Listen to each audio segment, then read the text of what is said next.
বিশ্বকে বদলে দিতে শিক্ষার্থীদের বড় কিছু করার স্বপ্ন দেখার আহ্বান জানিয়েছেন অন্তর্বর্তী সরকারের প্রধান উপদেষ্টা ডক্টর মোহাম্মদ ইউনূস। শনিবার বেজিংয়ে পিকিং বিশ্ববিদ্যালয়ের শিক্ষার্থীদের উদ্দেশ্যে দেয়া এক ভাষণে একথা বলেন চীন সফররত ডক্টর ইউনূস। তিনি বলেন, একটি বিশ্ববিদ্যালয় বা শিক্ষা প্রতিষ্ঠান শুধুমাত্র শেখার জায়গা নয়, এটি স্বপ্ন দেখারও জায়গা। স্বপ্ন দেখতে পাবার ক্ষমতা পৃথিবীর সবচেয়ে বড় শক্তি হিসেবে বর্ণনা করেন অধ্যাপক ইউনূস। বক্তব্য রাখার আগে পিকিং বিশ্ববিদ্যালয়ের সম্মেলন কক্ষে আয়োজিত এক অনুষ্ঠানে যোগ দেন প্রধান উপদেষ্টা। তারপর তাকে সম্মানসূচক ডক্টরেট ডিগ্রি দেয়া হয় বিশ্ববিদ্যালয়ের পক্ষ থেকে।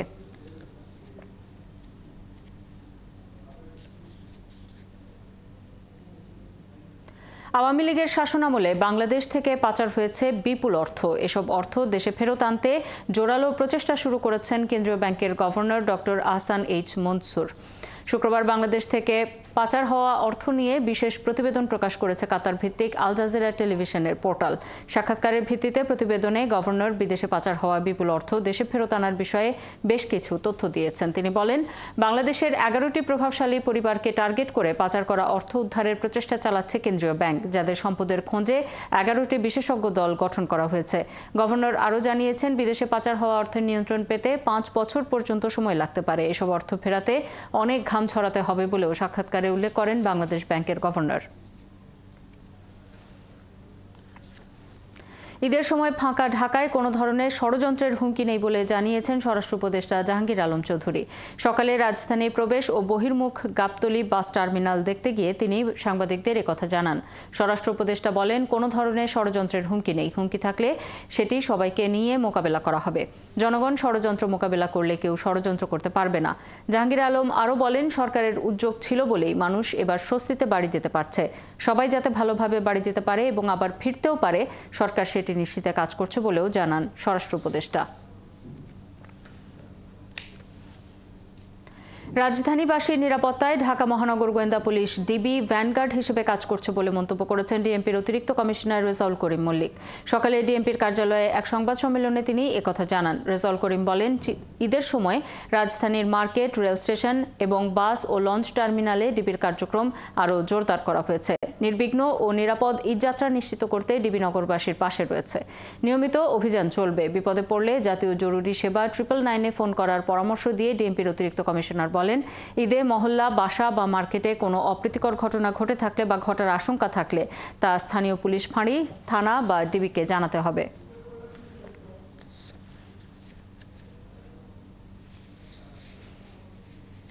ঈদের ছুটিতে বন্ধ বাসাবাড়ি ও অফিসের নিরাপত্তা ব্যবস্থা নিজেদের উদ্যোগে খোঁজ নেয়ার তাগিদ দিয়েছেন র্যাব 1-এর অধিনায়ক লেফটেন্যান্ট কর্নেল জাহিদ করিম।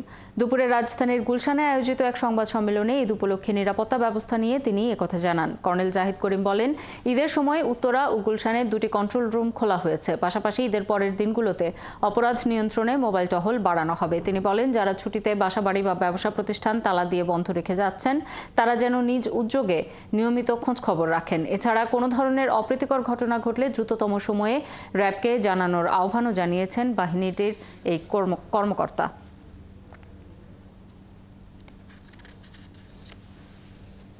প্রিয়জনের সঙ্গে ঈদের আনন্দ ভাগাভাগি করতে রাজধানী ছাড়ছেন লাখো মানুষ।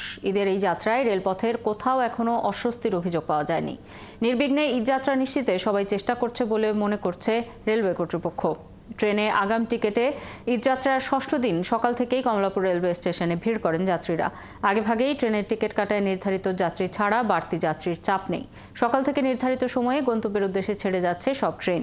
বড় কোনো শিডিউল বিপর্যয় না থাকায় স্বস্তিতেই বাড়ি যেতে পারছেন যাত্রীরা। এবার লম্বা ছুটি থাকায় দুর্ভোগ এড়াতে অনেকেই আগেই পরিবারের সদস্যদের বাড়িতে পাঠিয়ে দিয়েছেন, তাই তেমন ভোগান্তি হবে না বলে মনে করছে কর্তৃপক্ষ।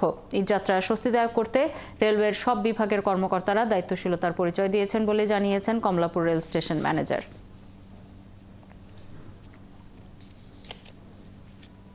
এদিকে ঈদের ছুটিতে আজও রাজধানীর বিভিন্ন বাস টার্মিনাল থেকে ঢাকা ছাড়ছেন যাত্রীরা। তবে এবছর সড়ক পথে যাত্রীদের চাপ অনেকটাই কম।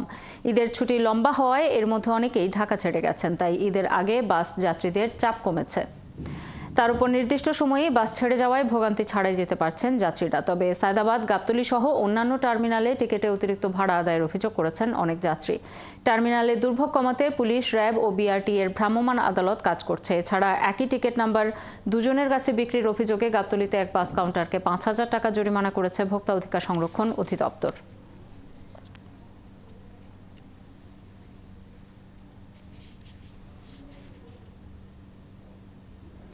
প্রতি বছরের মতো এবারও শেকড়ের টানে প্রিয়জনের সান্নিধ্যে ছুটছেন নগরবাসী। ঈদযাত্রার অন্যতম গুরুত্বপূর্ণ কেন্দ্র সদরঘাট লঞ্চ টার্মিনাল প্রাণ ফিরে পেয়েছে ঘরমুখো মানুষের ভিড়ে। ভোর থেকেই সদরঘাট লঞ্চ টার্মিনালে দেখা গেছে দক্ষিণাঞ্চলগামী যাত্রীদের উপচে পড়া ভিড়। বিভিন্ন জেলার উদ্দেশ্যে ছেড়ে যাওয়া প্রতিটি লঞ্চ কানায় কানায় পূর্ণ। কেবিনের টিকিট অগ্রিম কেটে রাখলেও অনেকেই নিরুপায় হয়ে ডেকে জায়গা নিয়েছেন। ভোলার ইলিশা রুট সহ বরিশাল, পটুয়াখালী, হাতিয়া, চাঁদপুরগামী লঞ্চগুলোতে ছিল তীব্র ভিড়।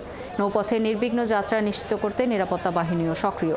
আনসার, নৌপুলিশ, র্যাব ও সেনাবাহিনী সদরঘাট এলাকায় কঠোর নজরদারি চালাচ্ছে।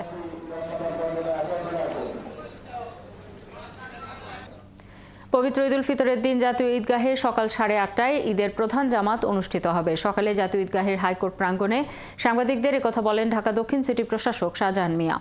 ডিএসসিসির প্রশাসক বলেন, এবার দুর্যোগপূর্ণ আবহাওয়ার পূর্বাভাস নেই। এরপরও কোনো কারণে আবহাওয়া খারাপ হলে সকাল 9টায় বায়তুল মোকাররম জাতীয় মসজিদে প্রধান জামাত অনুষ্ঠিত হবে। মুসল্লিরা যাতে নির্বিঘ্নে ঈদের নামাজ আদায় করতে পারেন সেই জন্য ঈদের জামাতের সব প্রস্তুতি শেষ করা হয়েছে। এবার জাতীয় ঈদগাহে 35,000 মুসল্লি ঈদের নামাজ আদায় করতে পারবেন।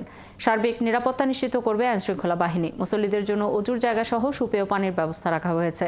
কাউকে জায়নামাজ আনতে হবে না। নারীদের জন্য আলাদা ব্যবস্থা রাখা হয়েছে বলেও জানিয়েছেন এই প্রশাসক।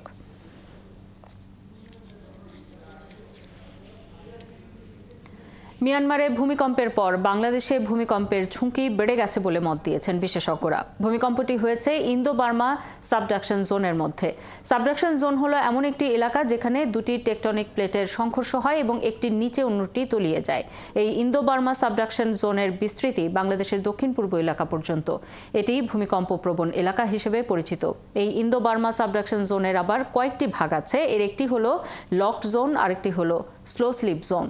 লক জোনে ভয়াবহ ভূমিকম্প হয়ে থাকে। এটি বাংলাদেশের পূর্ব প্রান্তে বা সাবডাকশন জোনের পশ্চিমে অবস্থিত। কাজেই বাংলাদেশেও বড় ধরনের ভূমিকম্পের ঝুঁকি আছে।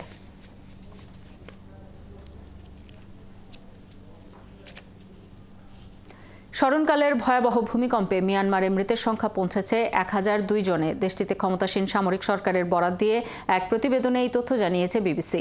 সরকারি কর্মকর্তারা জানিয়েছেন, শুক্রবার উদ্ধার তৎপরতা শুরুর পর রাজধানী নেইপিদো, মান্দালয়, সাগাইন সহ বিভিন্ন শহর ও গ্রামের ধ্বংসস্তূপ থেকে পর্যন্ত 1002 জনের মরদেহ উদ্ধার করা হয়েছে এবং আহত অবস্থায় উদ্ধার করা হয়েছে 2376 জনকে। এছাড়া 30 জন এখনও নিখোঁজ রয়েছেন। ব্যাপক এই ভূমিকম্পের কম্পন অনুভূত হয়েছে প্রতিবেশী 7টি দেশে। এর মধ্যে থাইল্যান্ডের ক্ষয়ক্ষতির পরিমাণ সবচেয়ে বেশি। রাজধানী ব্যাংককে কয়েকটি বহুতল ভবন ধসে পড়ায় এখনও নিখোঁজ আছে শতাধিক মানুষ। এছাড়া দেশটিতে এ পর্যন্ত উদ্ধার করা হয়েছে 10 জনের মরদেহ। এরা সবাই ভূমিকম্পে ভবন ধসে মারা গেছেন।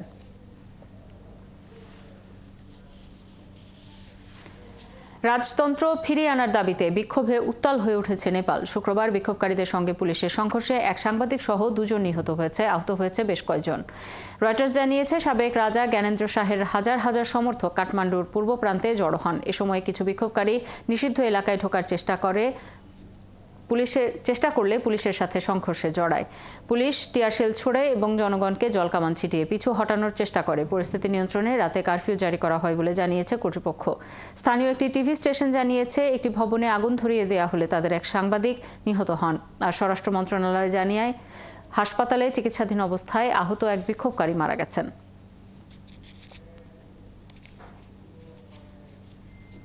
দক্ষিণ কোরিয়ার দক্ষিণ পূর্বাঞ্চলের কয়েকটি এলাকায় দাবানল নিয়ন্ত্রণে আনতে সক্ষম হয়েছে কর্তৃপক্ষ। রাতভর বৃষ্টি এবং ঠান্ডা আবহাওয়া বড় বড় দাবানলগুলো নেভাতে সাহায্য করেছে। শুক্রবার বার্তা সংস্থা রয়টার্সের এক প্রতিবেদনে এই তথ্য জানানো হয়। দেশটির বনমন্ত্রী জানিয়েছেন, বৃহস্পতিবার উন্নত আবহাওয়ার কারণে বৃষ্টিপাত এবং উন্নত আবহাওয়ার কারণে আরও বেশি হেলিকপ্টার দিয়ে পানি ছেটানো গেছে, যা আগুন নেভাতে সহায়তা করেছে। এর আগে গেল শুক্রবার দক্ষিণ কোরিয়ার গিয়ংনাম প্রদেশের সানচেংয়ের একটি পাহাড় থেকে দাবানলের সূত্রপাত। এরপর দেশ জুড়ে 30টিরও বেশি দাবানল ছড়িয়ে পড়ে। এই দাবানলে 1,11,000 একরের বেশি বনভূমি পুড়ে গেছে এবং কমপক্ষে 28 জন মারা গেছে বলে জানিয়েছে কর্তৃপক্ষ। খেলার খবর। দিন বদলের গান গাইছে বাংলাদেশের নারী ফুটবলাররা। মাসুরা রূপনা চাকমার পর ভুটানের লিগে খেলতে দেশ ছাড়ছেন আরও 4 নারী ফুটবলার। তারা হলেন সাবিনা খাতুন, মাতসুসীমা সুমাইয়া, মনিকা চাকমা এবং ঋতুপর্ণা চাকমা। 4 মাসের চুক্তিতে 4 জনই খেলবেন পারো এফসিতে। বাফুফে এরই মধ্যে এই 4 ফুটবলারকে ভুটানের লিগে খেলার ছাড়পত্র দিয়েছে। 15 এপ্রিল শুরু হওয়ার কথা ভুটানের ঘরোয়া নারী ফুটবল লিগ। 6 এপ্রিল দেশ ছাড়বেন ফুটবলাররা। সেদিনই এশিয়া কাপ বাছাইয়ের জন্য বাফুফে ক্যাম্প শুরু করবে। জাতীয় দলে টুর্নামেন্ট বা খেলা থাকলে ফিফার আইন অনুযায়ী ক্লাব ফুটবলারদের ছাড়বে। সেখান থেকে এসে ন্যাশনাল ডিউটি পালন করবে সাবিনারা।